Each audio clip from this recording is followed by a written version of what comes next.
কিছুদিন ধরে মনে হচ্ছিল ভেটকি মাছের কাটা খাবো, তো যেমন ভাবনা হলো তেমনই কাজ করলাম। তো গতকাল চলে গেছিলাম বাজার থেকে একটু ভেটকি মাছের কাটা নিয়ে আসতে, তো টাটকা ভেটকি মাছের কাটা নিয়ে আসলাম। তো কিভাবে রেসিপিটা করছি আপনাদেরকে দেখাচ্ছি। তো প্রথমে কড়াইতে তেল দিয়ে দিয়েছি, একে একে ভেটকি মাছের কাটাগুলো ভাজতে শুরু করে দিয়েছি।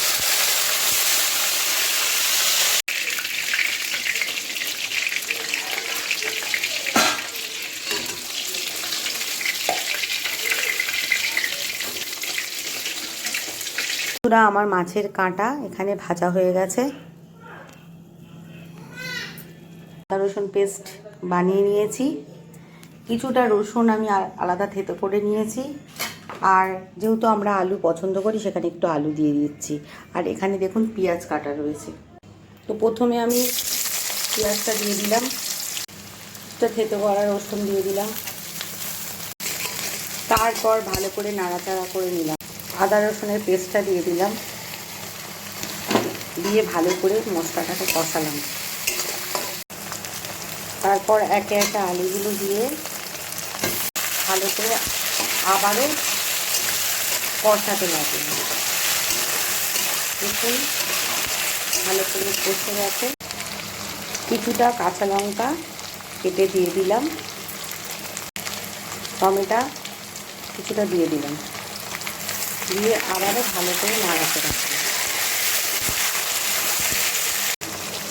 তো একে একে মশলা দিয়ে দিচ্ছি, যেমন হলুদ গুঁড়ো দিচ্ছি, এখানে একটু জিরের গুঁড়ো দিচ্ছি, একটু আমরা একটু ঝাল খাই তো একটু লঙ্কার গুঁড়ো দেবো।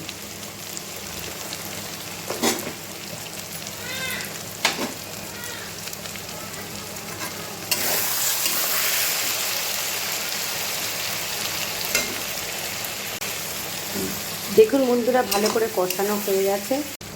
এবার উপর থেকে মাছের কাঁটাগুলো দিয়ে দিলাম, সামান্য একটু জল দিয়ে দিলাম,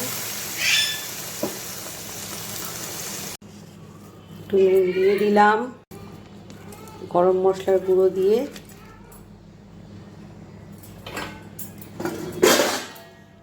ঢাকা দিয়ে দিলাম।